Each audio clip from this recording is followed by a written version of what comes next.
Good morning students, ਪਿਆਰੇ ਵਿਦਿਆਰਥੀਓ। ਅੱਜ ਆਪਾਂ ਪੰਜਾਬੀ ਲਾਜ਼ਮੀ ਸਮੈਸਟਰ 5ਵਾਂ ਤੁਹਾਡਾ ਨੈਕਸਟ ਸੈਸ਼ਨ ਹੈ ਜਿਹੜਾ ਉਸ ਦਾ ਸਿਲੇਬਸ ਸ਼ੁਰੂ ਕਰਨ ਲੱਗੇ ਹਾਂ। ਤਾਂ ਸਭ ਤੋਂ ਪਹਿਲਾਂ ਮੈਂ ਤੁਹਾਨੂੰ ਇਸ ਦਾ ਪਾਠਕ੍ਰਮ ਭਾਵ ਸਿਲੇਬਸ ਬਾਰੇ ਜਾਣੂ ਕਰਾਉਣ ਲੱਗੀ ਹਾਂ। ਤਾਂ ਆਪਣਾ ਜਿਹੜਾ ਇਹ ਅੱਜ ਦਾ ਲੈਕਚਰ ਹੋਵੇਗਾ ਉਹ BA BAD BSc BSc ਅਤੇ BCom ਇਹਨਾਂ ਕਲਾਸਾਂ ਦੇ ਲਈ ਲਾਹੇਵੰਦ ਹੋਵੇਗਾ।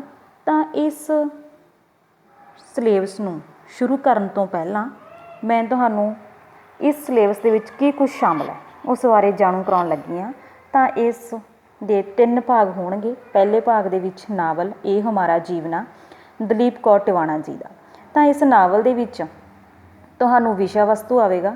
ਤਾਂ ਉਸ ਵਿਸ਼ਾ ਵਸਤੂ ਦੇ ਵਿੱਚ ਤੁਸੀਂ ਲੇਖਕਾਂ ਬਾਰੇ ਅਤੇ ਇਸ ਤੋਂ ਇਲਾਵਾ ਇਸ ਦਾ ਵਿਸ਼ਾ ਕੀ ਹੈ, ਜਾਂ ਤੁਹਾਨੂੰ ਆਲੋਚਨਾਤਮਕ ਕੁਐਸਚਨ ਪੁੱਛਿਆ ਜਾਵੇਗਾ ਜਾਂ ਸਾਰ, ਅਤੇ ਇਸ ਤੋਂ ਇਲਾਵਾ ਤੁਹਾਨੂੰ ਪਾਤਰ ਚਿੱਤਰ ਨੇ ਜਿਹੜੇ ਉਹ ਪੁੱਛੇ ਜਾਣਗੇ। ਤਾਂ ਜਿਹੜੇ ਇਹ ਪਾਤਰ ਚਿੱਤਰਨ ਹੁੰਦੇ ਨੇ ਤਾਂ ਆਪਣੇ ਪੇਪਰ ਦੇ ਵਿੱਚ ਮੁੱਖ ਪਾਤਰਾਂ ਦੇ ਹੀ ਪੁੱਛੇ ਜਾਂਦੇ ਨੇ। ਤਾਂ ਇਸ ਨਾਵਲ ਦੇ ਕਿਹੜੇ ਮੁੱਖ ਪਾਤਰ ਹੋਣਗੇ ਤਾਂ ਆਪਾਂ ਜਦੋਂ ਨਾਵਲ ਕਰਾਂਗੇ ਤਾਂ ਉਹਨਾਂ ਵਿੱਚ ਤੁਹਾਨੂੰ ਦੱਸਿਆ ਜਾਵੇਗਾ। ਤਾਂ ਭਾਗ ਆੜਾ, ਇਸ ਦੇ ਵਿੱਚ ਲੇਖ ਰਚਨਾ ਭਾਵ ਇਸ ਦੇ ਵਿੱਚ ਤੁਹਾਨੂੰ ਬੁੱਕ 'ਚੋਂ ਕੁਝ ਵੀ ਨਹੀਂ ਆਊਗਾ। ਤਾਂ ਤੁਹਾਨੂੰ ਕਰੰਟ ਟੌਪਿਕ ਨੇ ਜਿਹੜੇ ਉਹ ਪੜ੍ਹਨੇ ਪੈਣਗੇ। ਕਰੰਟ ਟੌਪਿਕ ਦੇ ਉੱਤੇ ਹੀ ਤੁਹਾਨੂੰ ਜਿਹੜਾ ਇਹ ਲੇਖ ਹੈ ਉਹ ਲਿਖਣਾ ਹੋਵੇਗਾ। ਤਾਂ ਇਸ ਦੇ ਵਿਸ਼ੇ ਕਿਹੋ ਜਿਹੇ ਹੋ ਸਕਦੇ ਨੇ, ਭਾਵ ਪੋਲਿਊਸ਼ਨ ਹੋ ਸਕਦਾ, ਨਸ਼ਾ ਹੋ ਸਕਦਾ, ਕੰਪਿਊਟਰ ਹੋ ਸਕਦਾ, ਜਾਂ ਕੋਈ ਸੜਕ ਦੁਰਘਟਨਾਵਾਂ ਦੇ ਨਾਲ ਸੰਬੰਧਿਤ ਕੋਈ ਲੇਖ ਹੈ ਜਿਹੜਾ ਉਹ ਲਿਖਣਾ ਪੇਪਰ ਦੇ ਵਿੱਚ ਆ ਸਕਦਾ। ਤਾਂ ਤੁਸੀਂ ਆਪਣੀ ਸਮਝ ਅਤੇ ਸੂਝ ਦੇ ਅਕੋਰਡਿੰਗ ਹੀ ਇਸ ਨੂੰ ਲਿਖੋਗੇ। ਤਾਂ ਤੀਜਾ ਵਿਆਕਰਨ ਹੋਊਗਾ, ਅਤੇ ਵਿਆਕਰਨ ਦੇ ਵਿੱਚ ਨਾਂਵ ਵਾਕੰਸ਼, ਪਰਿਭਾਸ਼ਾ, ਬਣਤਰ ਅਤੇ ਪ੍ਰਕਾਰ, ਕਿਰਿਆ ਵਾਕੰਸ਼, ਪਰਿਭਾਸ਼ਾ, ਬਣਤਰ ਅਤੇ ਪ੍ਰਕਾਰ, ਅਤੇ ਤੀਜਾ ਹੋਊਗਾ ਵਿਆਕਰਨਕ ਵਿਸ਼ਲੇਸ਼ਣ। ਤਾਂ ਇਸ ਵਿਆਕਰਨਕ ਵਿਸ਼ਲੇਸ਼ਣ ਦੇ ਵਿੱਚ ਤੁਹਾਨੂੰ ਵਾਕ ਦਿੱਤੇ ਜਾਣਗੇ। ਤਾਂ ਇਹਨਾਂ ਵਾਕਾਂ ਦੇ ਵਿੱਚੋਂ ਹੀ ਤੁਸੀਂ ਕਿਰਿਆ ਵਾਕੰਸ਼ ਪੁੱਛਿਆ ਜਾਊਗਾ, ਤੁਹਾਨੂੰ ਨਾਂਵ ਵਾਕੰਸ਼ ਵੀ ਪੁੱਛਿਆ ਜਾ ਸਕਦਾ, ਕਰਮ ਨਾਂਵ ਵਾਕੰਸ਼ ਪੁੱਛਿਆ ਜਾ ਸਕਦਾ, ਤੁਹਾਨੂੰ ਕਿਹੜੀ ਕਿਰਿਆ ਹੈ, ਮੁੱਖ ਕਿਰਿਆ ਹੈ, ਅੱਗੇ ਕਿਰਿਆ ਦੀਆਂ ਕਿਸਮਾਂ ਹੁੰਦਾ ਹੈ, ਸੰਚਾਲਕ ਕਿਰਿਆ, ਮੁੱਢਲੀ ਸੰਚਾਲਕ ਕਿਰਿਆ ਜਾਂ ਸੰਭਾਵਕ ਕਿਰਿਆ। ਤਾਂ ਆਪਾਂ ਵਿਸਤਾਰ ਪੂਰਵਕ ਕਰਾਂਗੇ। ਤਾਂ ਇਹਨਾਂ ਦੇ ਵਿੱਚ ਤੁਹਾਨੂੰ ਕਿਰਿਆ ਪੁੱਛੀ ਜਾ ਸਕਦੀ ਹੈ। ਤਾਂ ਆਪਾਂ ਜਿਹੜਾ ਅੱਜ ਭਾਗ ਸ਼ੁਰੂ ਕਰਨ ਲੱਗੇ ਹਾਂ ਉਹ ਹੈਗਾ ਨਾਵਲ ਇਹ ਹਮਾਰਾ ਜੀਵਨਾ ਡਾਕਟਰ ਦਲੀਪ ਕੌਰ ਟਿਵਾਣਾ ਜੀ ਦਾ। ਤਾਂ ਨਾਵਲ ਸ਼ੁਰੂ ਕਰਨ ਤੋਂ ਪਹਿਲਾਂ ਆਪਾਂ ਡਾਕਟਰ ਦਲੀਪ ਕੌਰ ਟਿਵਾਣਾ ਜੀ ਬਾਰੇ ਪੜ੍ਹਨ ਲੱਗੇ ਹਾਂ।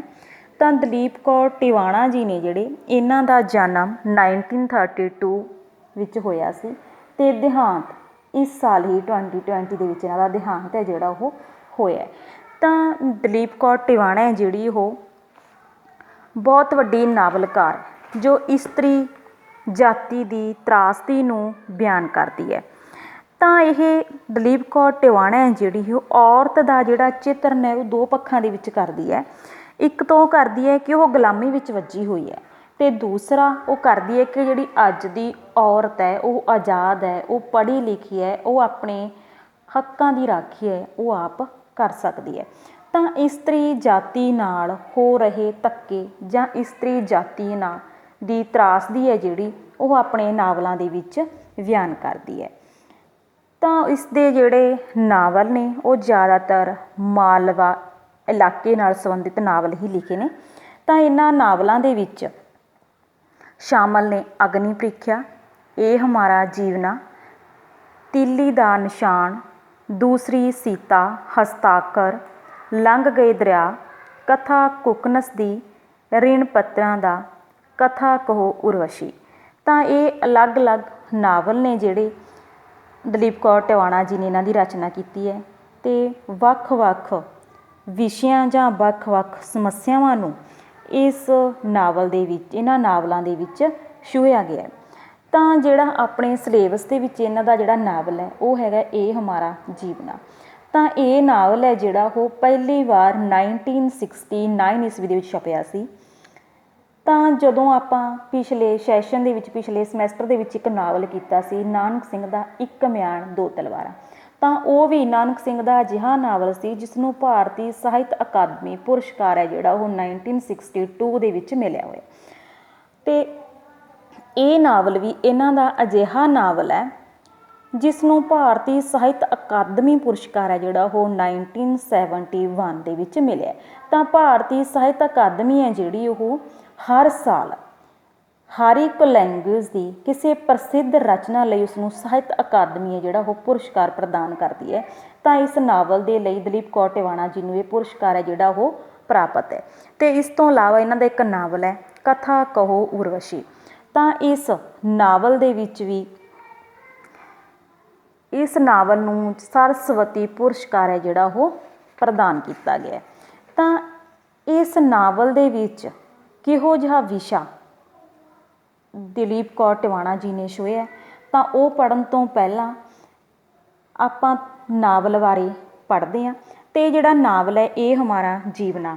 ਤਾਂ ਮੈਨੂੰ ਆਸ ਹੈ ਕਿ BA BEd ਵਾਲੇ ਬੱਚੇ, ਸਾਹਿਤ ਨਾਲ ਸੰਬੰਧਿਤ ਜਿਹੜੇ ਬੱਚੇ ਹੋਣਗੇ ਉਹ ਇਸ ਨਾਵਲ ਨੂੰ ਜ਼ਰੂਰ ਪੜ੍ਹਨਗੇ। ਤਾਂ ਇਸ ਨਾਵਲ ਦੇ ਵਿੱਚ ਕੁੱਲ 14 ਕਾਂਡ ਨੇ ਜਿਹੜੇ ਉਹ ਸ਼ਾਮਲ ਕੀਤੇ ਗਏ ਨੇ। ਤਾਂ ਇਸ ਨਾਵਲ ਦੀ ਜਿਹੜੀ ਕਹਾਣੀ ਹੈ ਉਹ ਤੁਹਾਨੂੰ ਤਾਂ ਹੀ ਚੰਗੀ ਤਰ੍ਹਾਂ ਸਮਝ ਆ ਸਕਦੀ ਹੈ ਜੇ ਤੁਸੀਂ ਇਸ ਨਾਵਲ ਨੂੰ ਚੰਗੀ ਤਰ੍ਹਾਂ ਪੜ੍ਹੋਗੇ ਜਾਂ ਡੀਪਲੀ ਪੜ੍ਹੋਗੇ। ਤਾਂ ਇਸ ਨਾਵਲ ਦੇ ਵਿੱਚ ਵਿਸ਼ਾ ਕੀ ਛੋਹਿਆ ਗਿਆ?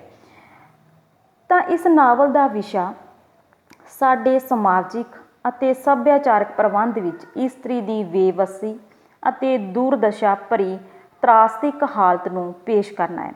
ਤਾਂ ਦਲੀਪ ਕੌਰ ਟਿਵਾਣਾ ਜੀ ਨੇ ਆਪਣੇ ਨਾਵਲਾਂ ਦੇ ਵਿੱਚ ਜ਼ਿਆਦਾਤਰ ਇਸਤਰੀਆਂ ਨਾਲ ਹੁੰਦਾ ਧੱਕਾ, ਜ਼ਬਰ ਅਤੇ ਅਨਿਆਂ ਅਤੇ ਉਸ ਦਾ ਵਿਆਹ ਦੇ ਸੰਦਰਭ ਵਿੱਚ, ਅਤੇ ਜਦੋਂ ਉਸ ਦੀ ਵਿਆਹ ਦੀ ਉਮਰ ਹੋ ਜਾਂਦੀ ਹੈ ਤਾਂ ਕਿਸ ਤਰ੍ਹਾਂ ਉਸ ਦੇ ਨਾਲ ਧੱਕਾ ਹੁੰਦਾ ਹੈ, ਤਾਂ ਇਸ ਤਰ੍ਹਾਂ ਦੀ ਜਿਹੜੀ ਤ੍ਰਾਸਦੀ ਹੈ ਉਸ ਨਾਵਲ ਦੇ ਵਿੱਚ ਬਿਆਨ ਕੀਤੀ ਹੈ। ਤਾਂ ਦਲੀਪ ਕੌਰ ਟਿਵਾਣਾ ਜੀ ਨੇ ਆਪਣੇ ਨਾਵਲਾਂ ਦੇ ਵਿੱਚ ਇਸਤਰੀ ਜਾਤੀ ਦੀ ਤ੍ਰਾਸਦੀ ਨੂੰ ਹੀ ਬਿਆਨ ਕੀਤਾ। ਤਾਂ ਇਸ ਨਾਵਲ ਦੇ ਵਿੱਚ ਕੀ ਹੈ ਕਿ ਵਿਆਹ ਦੇ ਮਾਮਲੇ ਵਿੱਚ ਪਹਿਲੀ ਗੱਲ ਤਾਂ ਇਹ ਹੁੰਦਾ ਹੈ ਕਿ ਇਸ ਗੱਲ ਨੂੰ ਮਹੱਤਵ ਹੀ ਨਹੀਂ ਦਿੱਤਾ ਜਾਂਦਾ ਕਿ ਕੁੜੀ ਵਿਆਹੁਣ ਜੋਗੀ ਹੋਈ ਵੀ ਹੈ ਜਾਂ ਨਹੀਂ। ਭਾਵ ਇਹ ਪਹਿਲੇ ਸਮੇਂ ਦੀ ਗੱਲ ਕੀਤੀ ਗਈ ਹੈ ਜਿਸ ਟਾਈਮ ਉਸ ਨੇ ਨਾਵਲ ਦੀ ਰਚਨਾ ਕੀਤੀ ਸੀ। ਤਾਂ ਕਹਿੰਦੇ ਇੱਕ ਤਾਂ ਇਹ ਹੋ ਗਿਆ ਕਿ ਉਸ ਦੀ ਉਮਰ ਨਹੀਂ ਦੇਖੀ ਜਾਂਦੀ, ਨਾਲ ਇਹ ਵੀ ਹੈ ਕਿ ਜਿਹੜੇ ਗਰੀਬ ਘਰ ਨੇ ਉਹ ਪੈਸਿਆਂ ਦੀ ਆਪਣੀ ਲੋੜ ਨੂੰ ਪੂਰਾ ਕਰਨ ਦੇ ਲਈ ਆਪਣੀ ਲੜਕੀ ਨੂੰ ਵੇਚ ਦਿੰਦੇ ਸੀ। ਤਾਂ ਇਸ ਦੇ ਲਈ ਉਹਨਾਂ ਦਾ ਸੌਦਾ ਹੈ ਜਿਹੜਾ ਉਹ ਗਊਆਂ ਅਤੇ ਮੱਝਾਂ ਵਾਂਗ ਕੀਤਾ ਜਾਂਦਾ ਸੀ। ਤਾਂ ਉਸ ਸਮੇਂ ਇਹ ਵੀ ਧਿਆਨ ਨਹੀਂ ਰੱਖਿਆ ਜਾਂਦਾ ਸੀ ਕਿ ਉਸ ਦਾ ਪਤੀ ਕਿੰਨੀ ਉਮਰ ਦਾ, ਕੀ ਉਸ ਦੇ ਨਾਲ ਉਸ ਦਾ ਮੇਲ ਹੈ ਜਾਂ ਨਾ। ਤਾਂ ਇਸ ਤਰ੍ਹਾਂ ਅਣਜੋੜ ਵਿਆਹ ਅਤੇ ਨਸ਼ੇੜੀ ਬੰਦਿਆਂ ਨਾਲ ਵਿਆਹ ਹੈ ਜਿਹੜਾ ਉਹ ਕੀਤਾ ਜਾਂਦਾ ਸੀ। ਤਾਂ ਇਸ ਨਾਵਲ ਦਾ ਜਿਹੜਾ ਉਦੇਸ਼ ਹੈ ਉਹ ਕੀ ਹੈ ਕਿ ਸਾਡੇ ਸਮਾਜ ਦੇ ਵਿੱਚ ਇਸਤਰੀ ਦੀ ਤ੍ਰਾਸਦਿਕ ਅਤੇ ਅਪਮਾਨ ਭਰੀ ਸਥਿਤੀ ਨੂੰ ਪੇਸ਼ ਕੀਤਾ ਗਿਆ ਅਤੇ ਨਾਲ ਦੀ ਨਾਲ ਉਸ ਨੂੰ ਸੁਧਾਰਨ ਦਾ ਯਤਨ ਵੀ ਕੀਤਾ ਗਿਆ। ਕਹਿੰਦੇ ਅੱਜ ਬੇਸ਼ੱਕ ਇਸਤਰੀ ਦੇ ਵਿਆਹ ਸਮੇਂ ਉਸ ਦੀ ਇੱਛਾ ਹੈ ਜਿਹੜੀ ਉਹ ਪੁੱਛੀ ਜਾਂਦੀ ਹੈ, ਉਸ ਨੂੰ ਖਰੀਦਿਆ ਜਾਂ ਵੇਚਿਆ ਨਹੀਂ ਜਾਂਦਾ। ਤਾਂ ਇੱਕ ਮਰਦ ਹੈ ਜਿਹੜਾ ਉਹ ਅਜੋਕੇ ਸਮੇਂ ਦੇ ਵਿੱਚ ਦੋ ਤੀਵੀਆਂ ਜਿਹੜਾ ਉਹ ਨਹੀਂ ਰੱਖ ਸਕਦਾ ਅਤੇ ਨਾ ਹੀ ਆਪਣੀ ਮਰਜ਼ੀ ਨਾਲ ਘਰੋਂ ਕੱਢ ਸਕਦਾ। ਤਾਂ ਇਸ ਦਾ ਕਾਰਨ ਕੀ ਹੈ ਕਿ ਇਸਤਰੀ ਦੇ ਹੱਕਾਂ ਦੇ ਲਈ ਕਾਨੂੰਨ ਬਣ ਗਏ ਅਤੇ ਇਸਤਰੀ ਪੜ੍ਹ ਲਿਖ ਗਈ, ਉਸਨੂੰ ਉਹ ਆਪਣੇ ਹੱਕਾਂ ਤੋਂ ਜਾਣੂ ਹੋ ਗਈ, ਉਹ ਜਾਗਰੂਕ ਹੋ ਗਈ। ਪਰ ਕਹਿੰਦੇ ਇਹਨਾਂ ਸਭ ਦੇ ਹੋਣ ਦੇ ਬਾਵਜੂਦ ਵੀ ਅੱਜ ਵੀ ਅਜੋਕੇ ਸਮਾਜ ਵਿੱਚ ਵੀ ਇਸਤਰੀ ਨੂੰ ਮਰਦ ਦੇ ਬਰਾਬਰ ਨਹੀਂ ਸਮਝਿਆ ਜਾਂਦਾ। ਭਾਵ ਕਿ ਕੁਝ ਕੁ ਕ੍ਰਿਤੀਆਂ ਜੋ ਪਹਿਲਾਂ ਸੀ, ਭਾਵ ਕਿ ਉਸ ਦੀ ਵਿਆਹ ਦੇ ਵਿੱਚ ਇੱਛਾ ਨਹੀਂ ਪੁੱਛੀ ਜਾਂਦੀ ਸੀ, ਉਸ ਨੂੰ ਘਰੋਂ ਬਾਹਰ ਨਹੀਂ ਨਿਕਲਣ ਦਿੱਤਾ ਜਾਂਦਾ ਸੀ ਅਤੇ ਉਸ ਨੂੰ ਪੜ੍ਹਾਇਆ ਲਿਖਾਇਆ ਨਹੀਂ ਜਾਂਦਾ ਸੀ, ਤਾਂ ਉਸ ਨੂੰ ਦਬਾ ਕੇ ਰੱਖਿਆ ਜਾਂਦਾ ਸੀ। ਪਰ ਅੱਜ ਇਸਤਰੀ ਦੀ ਜਿਹੜੀ ਦਸ਼ਾ ਹੈ ਉਹ ਕੁਝ ਹੱਦ ਤੱਕ ਸੁਧਰ ਗਈ। ਪਰ ਫਿਰ ਵੀ ਕਹਿੰਦੇ ਅਜੋਕੇ ਸਮਾਜ ਦੇ ਵਿੱਚ ਵੀ ਬਹੁਤ ਸਾਰੀਆਂ ਅਜਿਹੀਆਂ ਸਮੱਸਿਆਵਾਂ ਨੇ ਜੋ ਇਸਤਰੀ ਜਾਤੀ ਨੂੰ ਉੱਪਰ ਨਹੀਂ ਉੱਠਣ ਦਿੰਦੀਆਂ। ਤਾਂ ਅਜੋਕੇ ਸਮਾਜ ਦੇ ਵਿੱਚ ਔਰਤ ਹੀ ਔਰਤ ਦੀ ਦੁਸ਼ਮਣ ਹੈ ਜਿਹੜੀ ਉਹ ਬਣੀ ਹੋਈ ਹੈ। ਤਾਂ ਇਹਨਾਂ ਸਮੱਸਿਆਵਾਂ ਦੇ ਵਿੱਚ ਕਿਹੜੀਆਂ ਸਮੱਸਿਆਵਾਂ ਸ਼ਾਮਲ ਨੇ, ਜਿਵੇਂ ਭਰੂਣ ਹੱਤਿਆ ਹੋ ਗਈ ਜਾਂ ਦਾਜ ਪ੍ਰਥਾ ਹੋ ਗਈ। ਤਾਂ ਇਹਨਾਂ ਸਮੱਸਿਆਵਾਂ ਦੇ ਕਾਰਨ ਵੀ ਔਰਤਾਂ ਦਾ ਜਿਹੜਾ ਦਰਜਾ ਹੈ ਉਹ ਨੀਵਾਂ ਹੈ। ਪਰ ਉਸ ਸਮੇਂ ਵੀ ਇਹ ਹੀ ਹਾਲ ਹੈ ਜਿਹੜਾ, ਇਹੋ ਜਿਹੀ ਦਸ਼ਾ ਹੀ ਦਲੀਪ ਕੌਰ ਟਿਵਾਣਾ ਜੀ ਨੇ ਆਪਣੇ ਨਾਵਲ ਇਹ ਹਮਾਰਾ ਜੀਵਨਾ ਦੇ ਵਿੱਚ ਬਿਆਨ ਕੀਤੀ ਹੈ। ਤਾਂ ਇਸ ਨਾਵਲ ਦੀ ਜਿਹੜੀ ਮੁੱਖ ਪਾਤਰ ਭਾਨੋ ਹੈ। ਜਦੋਂ ਉਹ ਛੋਟੀ ਹੁੰਦੀ ਹੈ ਤਾਂ ਉਸਦਾ ਬਾਪ ਹੈ ਜਿਹੜਾ, ਉਸਦਾ ਵਿਆਹ ਕਿਸੇ ਵੱਡੇ ਉਮਰ ਦੇ ਆਦਮੀ ਦੇ ਨਾਲ ਕਰ ਦਿੰਦਾ ਹੈ ਪੈਸੇ ਲੈ ਕੇ। ਜਦੋਂ ਪੈਸੇ ਲੈ ਕੇ ਉਹ ਵਿਆਹ ਕਰਦਾ ਹੈ ਤਾਂ ਉਸ ਦਾ ਪਤੀ ਹੈ ਜਿਹੜਾ, ਉਸਦੇ 2-3 ਭਰਾ ਨੇ ਤਾਂ ਜਿਹੜੇ ਉਸ ਵੱਲ ਬੁਰੀ ਨਜ਼ਰ ਰੱਖਦੇ ਨੇ, ਪਰ ਭਾਨੋ ਹੈ ਜਿਹੜੀ ਉਹ ਨਹੀਂ ਚਾਹੁੰਦੀ ਹੁੰਦੀ। ਤਾਂ ਉਸ ਦਾ ਪਤੀ ਸਰਬਣ ਉਸ ਦੇ ਭਰਾਵਾਂ ਦੇ ਹੱਥੋਂ ਮਾਰਿਆ ਜਾਂਦਾ ਹੈ, ਭਾਵ ਉਸ ਦੇ ਸਰਬਣ ਦੇ ਭਰਾ ਹੀ ਨੇ ਜਿਹੜੇ ਉਹ ਮਾੜੀ ਨਿਗਾਹ ਕਰਕੇ ਉਸ ਨੂੰ ਮਾਰ ਦਿੰਦੇ ਨੇ। ਤਾਂ ਉਸ ਤੋਂ ਬਾਅਦ ਕੀ ਹੁੰਦਾ ਹੈ ਕਿ ਭਾਨੋ ਹੈ ਜਿਹੜੀ ਉਹ ਆਪਣੇ ਪੇਕੇ ਘਰ ਆ ਜਾਂਦੀ ਹੈ। ਤਾਂ ਜਦੋਂ ਉਸ ਨੂੰ ਲੱਗਦਾ ਹੈ ਕਿ ਉਸ ਦਾ ਬਾਪ ਉਸ ਨੂੰ ਦੁਬਾਰਾ ਵੇਚਣ ਦੀਆਂ ਗੱਲਾਂ ਕਰ ਰਿਹਾ, ਦੁਬਾਰਾ ਵੇਚਣ ਦੀ ਕੋਸ਼ਿਸ਼ ਕਰ ਰਿਹਾ, ਤਾਂ ਉਹ ਕੀ ਕਰਦੀ ਹੈ, ਤਾਂ ਇੱਕ ਦਿਨ ਸੰਗ ਦੇ ਨਾਲ ਗੰਗਾ 'ਤੇ ਨਹਾਉਣ ਦੇ ਲਈ ਚਲੀ ਜਾਂਦੀ ਹੈ। ਤਾਂ ਉੱਥੇ ਇਸ ਨੂੰ ਇੱਕ ਨਰੈਣਾ ਅਮਲੀ ਹੈ ਜਿਸ ਦਾ ਵਿਆਹ ਨਹੀਂ ਹੋਇਆ ਹੁੰਦਾ, ਤਾਂ ਉਹ ਉਸ ਨੂੰ ਲੈ ਆਉਂਦਾ। ਉਹ ਮਤਲਬ ਕਿ ਇੰਨੀ ਜ਼ਿਆਦਾ ਦੁਖੀ ਹੁੰਦੀ ਹੈ ਕਿ ਗੰਗਾ ਦੇ ਵਿੱਚ ਛਾਲ ਮਾਰਨ ਦਾ ਯਤਨ ਕਰਦੀ ਹੈ। ਤਾਂ ਜਦੋਂ ਨਰੈਣਾ ਅਮਲੀ ਉਸ ਨੂੰ ਦੇਖਦਾ ਤਾਂ ਉਸ ਨੂੰ ਸਮਝਾਉਣ ਦੀ ਕੋਸ਼ਿਸ਼ ਕਰਦਾ ਹੈ ਕਿ ਮੈਂ ਤੇਰੇ ਨਾਲ ਵਿਆਹ ਕਰਾ ਲਵਾਂਗਾ, ਤੂੰ ਐਵੇਂ ਨਾ ਕਰ।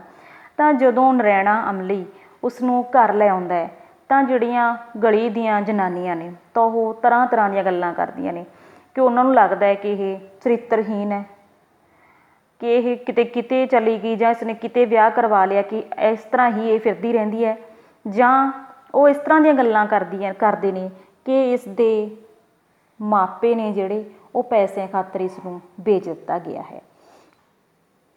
ਇਸ ਤਰ੍ਹਾਂ ਗਲੀ ਗਵਾਂਢ ਦੀਆਂ ਕੁੜੀਆਂ ਜਿਹੜੀਆਂ ਜਨਾਨੀਆਂ ਨੇ ਤਾਂ ਉਸ ਨੂੰ ਵਿਕਾਊ ਮਾਲ ਹੀ ਸਮਝਦੀਆਂ ਨੇ। ਤਾਂ ਇੱਥੇ ਆ ਕੇ ਬੇਸ਼ੱਕ ਉਹ ਆਪਣੇ ਪੁਰਾਣੇ ਪਤੀ ਸਰਬਣ ਨੂੰ ਨਹੀਂ ਭੁੱਲਦੀ, ਪਰ ਉਹ ਆਪਣੇ ਨਵੇਂ ਘਰ ਦੇ ਵਿੱਚ ਵੀ ਪੂਰੀ ਦਿਲਚਸਪੀ ਹੈ ਜਿਹੜੀ ਉਹ ਲੈਂਦੀ ਹੈ। ਤਾਂ ਉਹ ਆਪਣੇ ਪਤੀ ਦਾ ਘਰ ਚੰਗੀ ਤਰ੍ਹਾਂ ਸੁਧਾਰ ਦਿੰਦੀ ਹੈ। ਤਾਂ ਇੱਥੇ ਜਿਹੜੇ ਉਸਦੇ ਪਤੀ ਦੇ ਅਮਲੀ ਜੋਟੀਦਾਰ ਭਾਵ ਜਿਹੜੇ ਉਸਦੇ ਦੋਸਤ ਹੁੰਦੇ ਨੇ ਉਹ ਉਸ 'ਤੇ ਬੁਰੀ ਨਜ਼ਰ ਰੱਖਦੇ ਨੇ। ਤਾਂ ਅੰਤ ਦੇ ਵਿੱਚ ਕੀ ਹੈ ਕਿ ਜਦੋਂ ਉਸਦੇ ਕੋਈ ਬੱਚਾ ਨਹੀਂ ਹੁੰਦਾ ਤਾਂ ਉਸਦਾ ਪਤੀ ਇੱਕ ਹੋਰ ਜਨਾਨੀ ਹੈ ਉਹ ਲੈ ਆਉਂਦਾ। ਤਾਂ ਉਸ 'ਤੇ ਜਿਸ ਬਾਰੇ ਜਾਣ ਕੇ ਉਸ ਦਾ ਜਿਹੜਾ ਮਾਨਸਿਕ ਸੰਤੁਲਨ ਹੈ ਉਹ ਵਿਗੜ ਜਾਂਦਾ। ਤਾਂ ਉਸਦੇ ਪਤੀ ਦਾ ਜਿਹੜਾ ਦੂਸਰਾ ਵਿਆਹ ਹੈ ਉਹ ਭਾਗਵੰਤੀ ਨਾਂ ਦੀ ਜਿਹੜੀ ਜਨਾਨੀ ਹੈ ਉਸ ਦੇ ਨਾਲ ਹੁੰਦਾ, ਪਰ ਭਾਗਵੰਤੀ ਦੇ ਮੁੰਡਾ ਹੋ ਜਾਂਦਾ। ਤਾਂ ਜਦੋਂ ਉਹ ਮਾਨਸਿਕ ਸੰਤੁਲਨ ਗਵਾ ਦਿੰਦੀ ਹੈ ਤਾਂ ਉਹ ਕੋਠੇ ਤੋਂ ਡਿੱਗ ਜਾਂਦੀ ਹੈ ਅਤੇ ਬੇਹੋਸ਼ ਹੋਈ ਨੂੰ ਹਸਪਤਾਲ ਲਿਜਾਇਆ ਜਾਂਦਾ ਹੈ ਅਤੇ ਹਸਪਤਾਲ ਤੋਂ ਵਾਪਸ ਆਉਂਦੀ ਹੈ।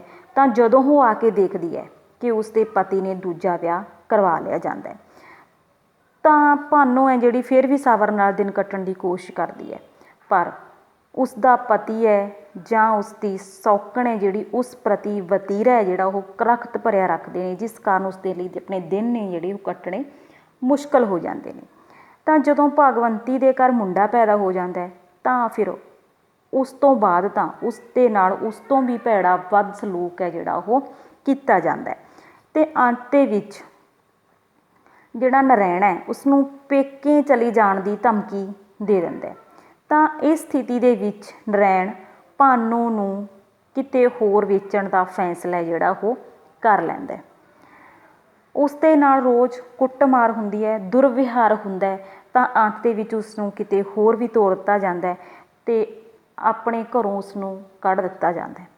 ਤਾਂ ਇਸ ਪ੍ਰਕਾਰ ਜਿਹੜੀ ਨਾਵਲ ਲੇਖਕ ਹੈ ਤਾਂ ਇਸ ਨਾਵਲ ਦੇ ਵਿੱਚ ਇਸਤਰੀ ਦੀ ਦੁਰਦਸ਼ਾ ਭਰੀ ਸਥਿਤੀ, ਉਸ ਦੇ ਨਾਲ ਹੋ ਰਹੇ ਅਨਿਆਂ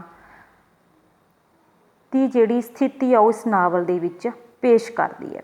ਭਾਵ ਕਿ ਉਹ ਇਸ ਨਾਵਲ ਦੇ ਵਿੱਚ ਇਹਨਾਂ ਸਮੱਸਿਆਵਾਂ ਨੂੰ ਪੇਸ਼ ਕਰਦੇ ਹੋਏ ਇਹਨਾਂ ਦੀ ਜੜ ਹੈ ਜਿਹੜੀ ਉਹ ਗਰੀਬੀ ਨੂੰ ਮੰਨਦੀ ਹੈ, ਜੋ ਕਈ ਵਾਰ ਨਸ਼ਿਆਂ ਕਰਕੇ ਆਪ ਸਹੇੜੀ ਹੁੰਦੀ ਹੈ।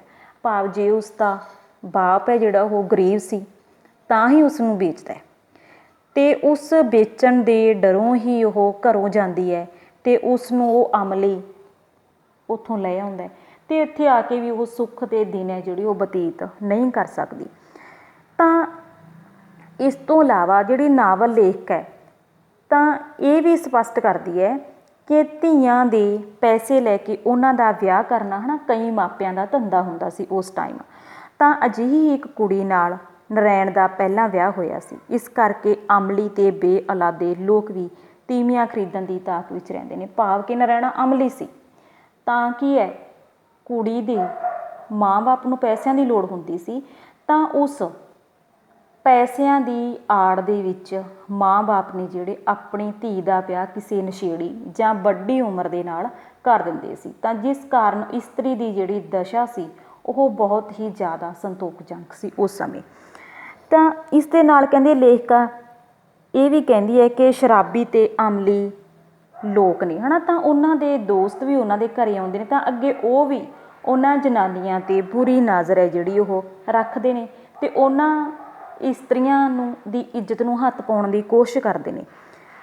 ਤਾਂ ਇਸ ਨਾਵਲ ਦੀ ਲੇਖਕ ਹੈ ਭਾਵ ਦਲੀਪ ਕੌਰ ਟਿਵਾਣਾ ਹੈ, ਉਹ ਸਾਡੇ ਸੱਭਿਆਚਾਰ ਦੇ ਵਿੱਚ ਪ੍ਰਚਲਿਤ ਜਿਹੜੇ ਜਾਦੂ ਟੂਣੇ ਤਵੀਤ ਉਹਨਾਂ ਸਾਰਿਆਂ ਦੀ ਗੱਲ ਵੀ ਇਸ ਨਾਵਲ ਦੇ ਵਿੱਚ ਕਰਦੀ ਹੈ। ਤਾਂ ਇਸ ਤੋਂ ਇਲਾਵਾ ਨਾਵਲ ਲੇਖਿਕਾ ਇਸਤਰੀ ਚਰਿੱਤਰ ਦੇ ਕੁਝ ਗੁਣਾਂ ਨੂੰ ਇਸ ਨਾਵਲ ਦਾ ਹਿੱਸਾ ਬਣਾਉਂਦੀ ਹੈ। ਭਾਵ ਇਹ ਨਹੀਂ ਕਿ ਉਹ ਇਸਤਰੀ ਦੀ ਤਰਾਸਦੀ ਨੂੰ ਹੀ ਬਿਆਨ ਕਰਦੀ ਰਹੀ, ਭਾਵ ਉਹ ਇਸਤਰੀ ਦੀ ਅਜਿਹੀ ਸਥਿਤੀ ਨੂੰ ਵੀ ਬਿਆਨ ਕਰਦੀ ਹੈ ਕਿ ਉਹ ਕਿਸ ਤਰ੍ਹਾਂ ਕੋਮਲ ਹੁੰਦੀ ਹੈ। ਭਾਵ ਕਿ ਉਸ ਦਾ ਪਹਿਲਾਂ ਵਿਆਹ ਹੋਇਆ ਹੁੰਦਾ ਪਰ ਉਹ ਸਰਬਣ ਨੂੰ ਭੁੱਲ ਨਹੀਂ ਸਕਦੀ, ਅਤੇ ਨਾਲ ਇਹ ਵੀ ਹੈ ਕਿ ਉਹ ਆਪਣੇ ਪਤੀ ਨਰੈਣੇ ਲਈ ਪੂਰੀ ਪਿਆਰ ਅਤੇ ਸੁੱਖ ਦੇਣ ਵਾਲੀ ਅਤੇ ਵਫਾਦਾਰੀ ਨਿਭਾਉਂਦੀ ਹੈ ਉਹਦੇ ਪ੍ਰਤੀ। ਤਾਂ ਨਿੱਤ ਹੀ ਨਰੈਣੇ ਦੇ ਘਰ ਨੂੰ ਸੁਧਾਰਨ ਦੀ ਕੋਸ਼ਿਸ਼ ਕਰਦੀ ਹੈ, ਪਰ ਜਦੋਂ ਉਸ ਨੂੰ ਲੱਗਦਾ ਕਿ ਉਸ ਦੇ ਨਾਲ ਧੱਕਾ ਹੋ ਰਿਹਾ, ਉਸ ਦੇ ਨਾਲ ਅਨਿਆਂ ਹੋ ਰਿਹਾ, ਤਾਂ ਫਿਰ ਉਸ ਸਮੇਂ ਉਹ ਆਪਣਾ ਮਾਨਸਿਕ ਸੰਤੁਲਨ ਹੈ ਜਿਹੜਾ ਉਹ ਗਵਾ ਬੈਠਦੀ ਹੈ। ਭਾਵ ਉਸ ਨੂੰ ਲੱਗਦਾ ਕਿ ਮੇਰੀ ਹਾਲਤ ਹੈ ਜਿਹੜੀ ਉਹ ਦਿਨ ਪਰ ਦਿਨ ਨਿੱਘਰਦੀ ਜਾ ਰਹੀ ਹੈ। ਤਾਂ ਇਸ ਨਾਵਲ ਦਾ ਜਿਹੜਾ ਵਿਸ਼ਾ ਹੈ ਤਾਂ ਉਹ ਸਾਡੇ ਸਮਾਜ ਦੇ ਸਮਾਜਿਕ ਸੱਭਿਆਚਾਰਕ ਪ੍ਰਸੰਗ ਦੇ ਵਿੱਚ ਰੱਖ ਕੇ ਇਸਤਰੀ ਦੀ ਦੁਰਦਸ਼ਾ ਅਤੇ ਤਰਾਸਦੀ ਨੂੰ ਪੇਸ਼ ਕਰਦਾ ਹੈ। ਕਹਿੰਦੇ ਜਿਹੜਾ ਇਹ ਨਾਵਲ ਹੈ ਉਹ ਅੱਜ ਤੋਂ 60-70 ਸਾਲ ਪਹਿਲਾਂ ਲਿਖਿਆ ਗਿਆ ਨਾਵਲ ਹੈ। ਤਾਂ ਇਸ ਨਾਵਲ ਦੇ ਵਿੱਚ ਉਦੋਂ ਸੱਚਮੁੱਚ ਉਸ ਸਮੇਂ ਔਰਤ ਦੀ ਸਥਿਤੀ ਅਜਿਹੀ ਹੀ ਸੀ ਜਿਸ ਤਰ੍ਹਾਂ ਦੀ ਸਥਿਤੀ ਨਾਵਲਕਾਰ ਦਲੀਪ ਕੌਰ ਟਿਵਾਣਾ ਜੀ ਨੇ ਬਿਆਨ ਕੀਤੀ ਹੈ। ਪਰ ਕਹਿੰਦੇ ਅੱਜ ਸਮਾਂ ਬਦਲ ਚੁੱਕਿਆ, ਇਸਤਰੀ ਪੜ੍ਹ ਲਿਖ ਕੇ ਆਪਣੇ ਪੈਰਾਂ 'ਤੇ ਖੜੀ ਹੋ ਚੁੱਕੀ ਹੈ, ਉਸ ਨੂੰ ਆਪਣੇ ਹੱਕਾਂ ਦੀ ਰਾਖੀ ਕਰਨੀ ਆਉਂਦੀ ਹੈ ਜਾਂ ਉਹ ਜਾਗਰੂਕ ਹੋ ਗਈ ਹੈ, ਉਹ ਆਪਣੇ ਚੰਗੇ ਮੰਦੇ ਬਾਰੇ ਸਭ ਕੁਝ ਜਾਣਦੀ ਹੈ। ਪਰ ਕਹਿੰਦੇ ਫਿਰ ਵੀ ਦੇਸ਼ ਦਾ ਕਾਨੂੰਨ ਉਸ ਦੀ ਸਹਾਇਤਾ ਕਰਦਾ ਹੈ। ਠੀਕ, ਕਾਨੂੰਨ ਨੇ ਜਿਹੜੇ ਕਹਿੰਦੇ ਉਹ ਵੀ ਇਸਤਰੀ ਦੇ ਸੁਧਾਰ ਦੇ ਲਈ ਬਣੇ ਹੋਏ ਨੇ, ਪਰ ਕਹਿੰਦੇ ਅਜੇ ਵੀ ਇਸਤਰੀਆਂ ਦੀਆਂ ਸਮੱਸਿਆਵਾਂ ਨੇ ਜਿਹੜੀਆਂ ਉਹ ਹੱਲ ਨਹੀਂ ਹੋ ਰਹੀਆਂ। ਭਾਵ ਉਹਨਾਂ ਨੇ ਹੋਰ ਵੀ ਜਿਹੜਾ ਗੰਭੀਰ ਰੂਪ ਹੈ ਉਹ ਧਾਰਨ ਕਰ ਲਿਆ ਹੈ। ਤਾਂ ਇਸ ਨਾਵਲ ਦੇ ਵਿੱਚ ਨਾਵਲ ਲੇਖਿਕਾ ਨੇ ਹਰ ਇੱਕ ਕਾਂਡ ਦੇ ਨਾਲ ਬਦਲਦੀਆਂ ਰੁੱਤਾਂ ਭਾਵ ਪਿੰਡਾਂ ਦਾ ਯਥਾਰਥਕ ਚਿੱਤਰਨ ਹੈ ਜਿਹੜਾ ਉਹ ਇਸ ਨਾਵਲ ਦਾ ਬਿਆਨ ਕੀਤਾ, ਜਿਸ ਦੇ ਨਾਲ ਇਹ ਨਾਵਲ ਹੈ ਜਿਹੜਾ ਉਹ ਰੌਚਕ ਬਣ ਜਾਂਦਾ। ਤਾਂ ਨਾਵਲ ਲੇਖਿਕਾ ਨੇ ਥਾਂ ਥਾਂ 'ਤੇ ਅਜਿਹੇ ਰੌਚਕ ਸਵਾਦਲੇ ਅਤੇ ਚੁਸਤ ਜਿਹੜੇ ਵਾਰਤਾਲਾਪ ਨੇ ਉਹ ਵਰਤੇ ਨੇ, ਤਾਂ ਜਿਸ ਦੇ ਨਾਲ ਜਿਹੜਾ ਇਹ ਨਾਵਲ ਹੈ ਉਹ ਦਿਲਚਸਪ ਬਣ ਗਿਆ। ਤਾਂ ਇਸ ਨਾਵਲ ਦੀ ਜਿਹੜੀ ਸ਼ੈਲੀ ਹੈ ਉਹ ਬਿਆਨੀਆ ਅਤੇ ਵਾਰਤਾਲਾਪੀ, ਜਿਹੜੀ ਭਾਸ਼ਾ ਵਰਤੀ ਗਈ ਹੈ ਉਹ ਮਲਵਈ ਵਰਤੀ ਗਈ ਹੈ, ਅਤੇ ਭਾਸ਼ਾ ਅਜਿਹੀ ਹੈ ਜਿਹੜੀ ਸੌਖੀ ਹੈ, ਆਪਣੇ ਆਮ ਸਮਝ ਦੇ ਵਿੱਚ ਆ ਜਾਂਦੀ ਹੈ। ਤਾਂ ਕਿਧਰੇ ਕਿਧਰੇ ਉਸਨੇ ਅਲੰਕਾਰ ਜਿਹੜੇ ਉਹ ਵਰਤੇ ਨੇ। ਤਾਂ ਇਸ ਨਾਵਲ ਦਾ ਜਿਹੜਾ ਸਿਰਲੇਖ ਇਹ ਹਮਾਰਾ ਜੀਵਨ ਹੈ, ਇਸ ਦੇ ਵਿਸ਼ੇ ਦੇ ਆਧਾਰ 'ਤੇ ਰੱਖਿਆ ਗਿਆ ਹੈ। ਵਿਸ਼ਾ ਕੀ ਹੈ ਕਿ ਇਸ ਨਾਵਲ ਦੇ ਵਿੱਚ ਸ਼ੁਰੂ ਤੋਂ ਲੈ ਕੇ ਅੰਤ ਤੱਕ ਸਾਡੇ ਸਮਾਜ ਦੇ ਵਿੱਚ ਇਸਤਰੀ ਦੀ ਤਰਾਸਦਿਕ ਸਥਿਤੀ ਨੂੰ ਵਿਸ਼ੇ ਦੇ ਰੂਪ ਦੇ ਵਿੱਚ ਪੇਸ਼ ਕੀਤਾ ਹੈ ਕਿ ਕਿਸ ਤਰ੍ਹਾਂ ਉਸ ਦੇ ਵਿਆਹ ਦੀ ਉਮਰ ਵੀ ਨਹੀਂ ਦੇਖੀ ਜਾਂਦੀ ਅਤੇ ਪੈਸਿਆਂ ਦੀ ਲੋੜ ਖਾਤਰ ਉਸ ਦਾ ਵਿਆਹ ਕਰ ਦਿੱਤਾ ਜਾਂਦਾ ਹੈ, ਅਤੇ ਬੱਚਿਆਂ ਪ੍ਰਾਪਤ ਕਰਨ ਦੇ ਲਈ ਹੀ ਵਿਆਹ ਕਰਵਾਇਆ ਜਾਂਦਾ। ਜਦੋਂ ਉਸ 'ਤੇ ਬੱਚਾ ਪੈਦਾ ਨਹੀਂ ਹੁੰਦਾ ਤਾਂ ਉਸਦਾ ਪਤੀ ਹੈ ਜਿਹੜਾ ਉਹ ਕਿਤੇ ਹੋਰ ਵਿਆਹ ਕਰਾ ਲੈਂਦਾ ਅਤੇ ਭਾਨੋ ਨੂੰ ਕਿਤੇ ਹੋਰ ਵੇਚ ਦਿੰਦਾ। ਤਾਂ ਇਸ ਤੋਂ ਇਲਾਵਾ ਅਮਲੀਆਂ ਅਤੇ ਛੜਿਆਂ ਦਾ ਕਿਰਦਾਰ, ਭਾਵ ਕਿ ਕਿਸ ਤਰ੍ਹਾਂ ਉਹ ਭਾਨੋ 'ਤੇ ਬੁਰੀ ਨਜ਼ਰ ਰੱਖਦੇ ਨੇ, ਉਸ ਦੀ ਇੱਜ਼ਤ ਨੂੰ ਹੱਥ ਪਾਉਣ ਦੀ ਕੋਸ਼ਿਸ਼ ਕਰਦੇ ਨੇ। ਤਾਂ ਉਹਨਾਂ ਨੂੰ, ਇਸਤਰੀਆਂ ਨੂੰ ਗਊਆਂ ਅਤੇ ਮੱਝਾਂ ਵਾਂਗ ਵੇਚਿਆ ਜਾਂ ਖਰੀਦਿਆ ਜਾਂਦਾ ਸੀਗਾ। ਉਹਨਾਂ ਦੇ ਗੁਣਾਂ ਦੀ ਕੋਈ ਵੀ ਕਦਰ ਨਹੀਂ ਕੀਤੀ ਜਾਂਦੀ, ਸਗੋਂ ਉਹਨਾਂ ਨੂੰ ਧਾਰਮਿਕ ਆਗੂ, ਭਾਵ ਉਹ ਵੀ ਆਪਣੇ ਹਵਸ ਦਾ ਸ਼ਿਕਾਰ ਬਣਾਉਣ ਦੀ ਕੋਸ਼ਿਸ਼ ਦੇ ਵਿੱਚ ਰਹਿੰਦੇ ਸੀ। ਤਾਂ ਇਸ ਤਰ੍ਹਾਂ ਨਾਵਲ ਦੇ ਵਿਸ਼ੇ 'ਤੇ ਆਧਾਰਿਤ ਹੋਣ ਕਰਕੇ ਇਸ ਨਾਵਲ ਦਾ ਜਿਹੜਾ ਸਿਰਲੇਖ ਹੈ, ਢੁਕਵਾਂ ਹੈ, ਇਹ ਹਮਾਰਾ ਜੀਵਨਾ, ਕਿ ਭਾਵ ਇਸਤਰੀ ਜਾਤੀ ਹੈ ਜਿਹੜੀ ਉਹ ਇਸ ਤਰ੍ਹਾਂ ਦੀ ਜ਼ਿੰਦਗੀ ਹੈ ਜਿਹੜੀ ਉਹ ਬਤੀਤ ਕਰਦੀ ਹੈ, ਇਸ ਤਰ੍ਹਾਂ ਦੀ ਤਰਾਸਦੀ ਹੈ ਜਿਹੜੀ ਉਹ ਇਸਤਰੀ ਜਾਤੀ ਦੀ ਹੈ।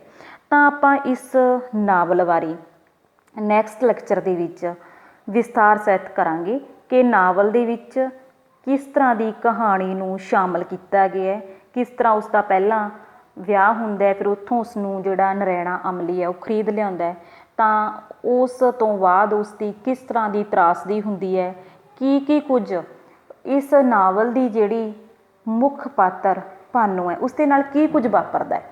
ਤਾਂ ਪਿੰਡ ਦੀਆਂ ਔਰਤਾਂ ਨੇ ਜਿਹੜੀਆਂ ਉਹ ਵੀ ਉਸ ਦੇ ਲਈ ਬਹੁਤ ਜ਼ਿਆਦਾ ਬੁਰਾ ਭਲਾ ਸੋਚਦੀਆਂ ਨੇ, ਉਸ ਕੋਲ ਜਾਂਦੀਆਂ ਨੇ ਅਤੇ ਉਹੀ ਗੱਲਾਂ ਆ ਕੇ ਹੋਰ ਜਨਾਨੀਆਂ ਨੂੰ ਦੱਸਣ ਦੀ ਕੋਸ਼ਿਸ਼ ਕਰਦੀਆਂ ਨੇ। ਤਾਂ ਇਸ ਤਰ੍ਹਾਂ ਇਸ ਨਾਵਲ ਦੇ ਵਿੱਚ ਇਹਨਾਂ ਸਾਰੀਆਂ ਸਮੱਸਿਆਵਾਂ ਨੂੰ ਬਿਆਨ ਕੀਤਾ ਗਿਆ। ਤਾਂ ਇਸ ਨਾਵਲ ਦੇ ਵਿੱਚ ਆਪਾਂ ਜਿਹੜਾ ਮੁੱਖ ਹੋਊਗਾ ਉਹ ਵਿਸ਼ਾ ਵਸਤੂ ਆਪਾਂ ਕਰਨਾ ਹੋਊਗਾ, ਜਾਂ ਤੁਹਾਨੂੰ ਇਹ ਵੀ ਪੁੱਛ ਸਕਦੇ ਨੇ ਕਿ ਇਸ ਨਾਵਲ ਦੇ ਵਿੱਚ ਇਹ ਹਮਾਰਾ ਨਾਵਲ, ਇਹ ਹਮਾਰਾ ਜੀਵਨਾ ਨਾਵਲ ਹੈ ਜਿਹੜਾ ਉਹ ਉਸ ਦੇ ਵਿੱਚ ਇਸਤਰੀ ਦੀ ਕਿਹੋ ਜਿਹੀ ਤਰਾਸਦਿਕ ਸਥਿਤੀ ਨੂੰ ਬਿਆਨ ਕੀਤਾ ਹੈ, ਤਾਂ ਵੀ ਤੁਸੀਂ ਇਸ ਦੇ ਵਿੱਚ ਜਿਹੜਾ ਵਿਸ਼ਾ ਵਸਤੂ ਹੈ ਉਹ ਹੀ ਲਿਖੋਗੇ। ਤਾਂ ਇਸ ਤੋਂ ਇਲਾਵਾ ਵਿਸ਼ਾ ਵਸਤੂ ਲਿਖਣ ਤੋਂ ਪਹਿਲਾਂ ਤੁਸੀਂ ਨਾਵਲਕਾਰ ਦਲੀਪ ਕੌਰ ਟਿਵਾਣਾ ਬਾਰੇ ਲਿਖੋਗੇ, ਤਾਂ ਮੈਂ ਉਹ ਤੁਹਾਨੂੰ ਜਿਹੜੇ ਨੋਟਸ ਹੈ ਉਹ ਪ੍ਰੋਵਾਈਡ ਕਰਵਾਉਂਗੀ, ਤਾਂ ਤੁਸੀਂ ਉਸ ਦੇ ਵਿੱਚੋਂ ਉਹ ਜਿਹੜਾ ਐਡ ਕਰੋਗੇ। ਤਾਂ ਆਪਾਂ ਇਸ ਨਾਵਲ ਬਾਰੇ ਵਿਸਥਾਰ ਸਹਿਤ ਨੈਕਸਟ ਲੈਕਚਰ ਦੇ ਵਿੱਚ ਪੜ੍ਹਾਂਗੇ। ਤਾਂ ਜਿਹੜੇ ਮੁੱਖ ਪਾਤਰ ਹੋਣਗੇ ਉਹਨਾਂ ਦੇ ਵਿੱਚ ਦੋ ਹੀ ਹੋਣਗੇ, ਭਾਨੋ, ਨਰੈਣਾ ਜਾਂ ਸਰਬਣ ਉਸ ਦਾ ਪਤੀ। ਤਾਂ ਤਿੰਨ ਹੀ ਤੁਹਾਨੂੰ ਮੁੱਖ ਪਾਤਰ ਹੋਣਗੇ ਜਿਨ੍ਹਾਂ ਦੇ ਵਿੱਚ ਤੁਹਾਨੂੰ ਕੁਐਸਚਨ ਹੈ ਜਿਹੜਾ ਉਹ ਪੁੱਛਿਆ ਜਾ ਸਕਦਾ ਹੈ। ਤਾਂ ਇਸ ਨਾਵਲ ਦੇ ਜਿਹੜੇ ਲੌਂਗ ਕੁਐਸਚਨ ਹੋਣਗੇ, ਤਾਂ ਜਦੋਂ ਆਪਾਂ ਇਸ ਨਾਵਲ ਨੂੰ ਵਿਸਤਾਰ ਸਹਿਤ ਕਰ ਲਿਆ ਤਾਂ ਉਸ ਤੋਂ ਬਾਅਦ ਤੁਹਾਨੂੰ ਲੌਂਗ ਕੁਐਸਚਨ ਦੇ ਜਿਹੜੇ ਨੋਟਸ ਨੇ ਉਹ ਦਿੱਤੇ ਜਾਣਗੇ। ਤਾਂ ਮੇਰੀ ਰਿਕੁਐਸਟ ਹੈ ਕਿ ਤੁਸੀਂ ਇਸ ਨਾਵਲ ਨੂੰ ਪੂਰਾ ਪੜ੍ਹੋਗੇ ਤਾਂ ਕਿ ਤੁਹਾਨੂੰ ਇਸ ਨਾਵਲ ਦੀ ਜਿਹੜੀ ਪੂਰੀ ਕਹਾਣੀ ਹੈ ਉਹ ਸੌਖੀ ਤਰ੍ਹਾਂ ਸਮਝ ਆ ਸਕੇ। ਤਾਂ ਇਸ ਨਾਵਲ ਦੇ ਵਿੱਚ ਪੂਰੀ ਇਸਤਰੀ ਜਾਤੀ ਦੀ ਤਰਾਸਦੀ ਹੈ ਜਿਹੜੀ ਉਹ ਬਿਆਨ ਕੀਤੀ ਗਈ ਹੈ। ਬਹੁਤ ਹੀ ਇੰਟਰਸਟਡ ਨਾਵਲ ਹੈ ਇਹ, ਜਿਸ ਨੂੰ ਪੜ੍ਹ ਕੇ ਤੁਸੀਂ ਸੌਖੀ ਤਰ੍ਹਾਂ ਉਸ ਦਾ ਜਿਹੜਾ ਵਿਸ਼ਾ ਵਸਤੂ ਹੈ ਉਹ ਆਪਣੀ ਭਾਸ਼ਾ ਦੇ ਵਿੱਚ ਲਿਖ ਸਕਦੇ ਹੋ। ਤਾਂ ਇਸ ਤੁਹਾਡੀ ਇੱਕ ਹੀ ਟੈਕਸਟ ਹੈ ਜਿਹੜੀ ਉਹ ਸਿਲੇਬਸ ਦੇ ਵਿੱਚ ਸ਼ਾਮਲ ਕੀਤੀ ਹੈ। ਤਾਂ ਜਿਹੜੀ ਵਿਆਕਰਨ ਵਾਲਾ ਤੁਹਾਡਾ ਭਾਗ ਹੈ ਉਹ ਥੋੜ੍ਹਾ ਜਿਹਾ ਟਫ ਹੋ ਸਕਦਾ ਹੈ, ਪਰ ਜਦੋਂ ਤੁਹਾਨੂੰ ਨੋਟਸ ਵਗੈਰਾ ਮਿਲਣਗੇ ਤਾਂ ਉਹ ਵੀ ਤੁਹਾਨੂੰ ਕੋਈ ਜ਼ਿਆਦਾ ਔਖੇ ਨਹੀਂ ਲੱਗਣਗੇ। ਤਾਂ ਅੱਜ ਦਾ ਆਪਣਾ ਲੈਕਚਰ ਹੈ ਜਿਹੜਾ ਉਹ ਇੰਨਾ ਹੀ ਹੈ ਕਿ ਆਪਾਂ ਹੁਣ ਇਸ ਦੇ ਬਾਰੇ ਜਿਹੜਾ ਵਿਸਥਾਰ ਸਹਿਤ ਹੈ ਉਹ ਨੈਕਸਟ ਲੈਕਚਰ ਦੇ ਵਿੱਚ ਕਰਾਂਗੇ। Thank you.